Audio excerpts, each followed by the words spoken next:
Good morning. Today I want to talk about death. Yes, I laugh in the face of death. So we did Numbers chapters 25 to 27 today. Today being day 9 of our 12 days through the book of Numbers. And we read of the harlotry of the children of Israel having been tempted through the advice of Balaam, and then God's judgment, and then the zeal of Phinehas, the son of Eleazar, the high priest. And then we read of the census of the children of Israel, and it's from that chapter that I'm going to make a comment, and then some further inheritance laws, and Joshua then inaugurated as the new leader of Israel. So these are the sort of final happenings at the end of the 40 years in the wilderness, where the whole new generation is now preparing to enter the promised land. And it's on that theme that I want to comment as I read to you from chapter 26, verses 63 to 65, the last 3 verses. These are those who were numbered by Moses and Eleazar the priest, who numbered the children of Israel in the plains of Moab by the Jordan across from Jericho. But among these there was not a man of those who were numbered by Moses and Aaron the priest when they numbered the children of Israel in the wilderness of Sinai. For the Lord had said to them, "They shall surely die in the wilderness." And so there was not left a man of them, except Caleb the son of Jephunneh and Joshua the son of Nun. So 40 years prior to this, you'll remember the children of Israel had refused to go into the promised land because they had no faith. The whole congregation had complained. The only 2 people, other than Moses himself, the only 2 people that had said, "No, God will give us the land," were 2 of the 12 spies, Joshua and Caleb.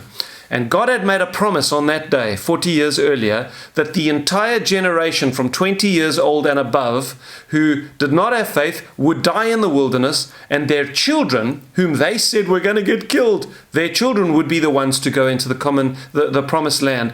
But the only 2 exceptions to that, from that generation, would be Joshua and Caleb. And now here we read of the perfect fulfillment of that promise. God killed the entire nation who was 20 years old and above. He killed them in the wilderness over that 40-year period. And he kept Joshua and Caleb alive. And they entered the promised land and still took land and conquered and were strong in battle. So here's what I want to comment on. God has determined the day of your death. And God has the power to sustain you until then, and then take your life from you at that moment.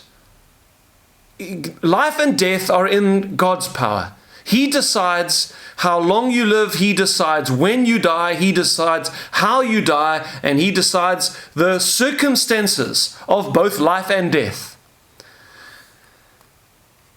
And so if you live your life honoring God, seeking Him, walking with God, with faith in Him, you can know this: all God's purposes for your life will be fulfilled, and the timing of your death will be perfect. You can trust God with the day of your death, and you can trust God with what you achieve in your life, because your life is in His hands, and your death is in His hands. David wrote in the Psalms, "All the days of my life, the numbering of my days was written in your book before I was even born." You can trust God with your death. And if you're a Christian, even in death, you walk in victory. You know, Jesus said to Martha, the day that He raised Lazarus, Martha's brother, from the dead, she came out to meet Him, and she was weeping because her brother was dead. And Jesus said to her, "Martha, he who believes in me, though he may die, he shall live. And whoever lives and believes in me shall never die.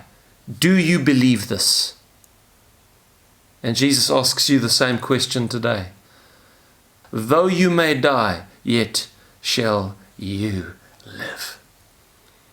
Death for the Christian is a victory. And it's not, the hope is not just in that, but what I'm trying to bring out today is that the timing of your death is also a victory. It's in the purposes and wisdom of God. It's written in His book before you were even born. And so if you're a Christian, my friend, if your faith is in Jesus and you're walking with God and you're seeking Him, you do not have to fear when you will die. He's determined it already, and it's good. It's good and it's pleasing and it's the perfect timing.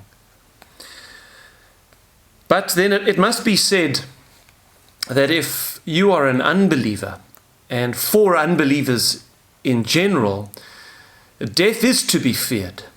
Because just as God's word to the children of Israel was fulfilled absolutely perfectly, that every single one of those people who refused to believe died in the wilderness just as God had said, and the only two people to survive were those who had faith. So it is now that not a single unbeliever who dies will escape the judgment of God. Not a single one. Every single one will be brought into judgment and will face God. Everyone. There will be no exceptions. And if you're an unbeliever, my friend, you must know this, that all the trouble that you've had in this life will not compare to what you face after death because of your sin. But God has made a way for you to be forgiven. He gave His Son up on a cross to take the weight of your sin upon Himself, to suffer the punishment for you, so that if you put your faith in His Son Jesus, you will be forgiven.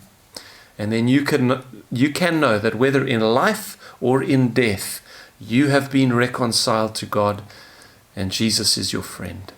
And so don't delay. Come to Jesus and secure yourself for not only this life, but for the next.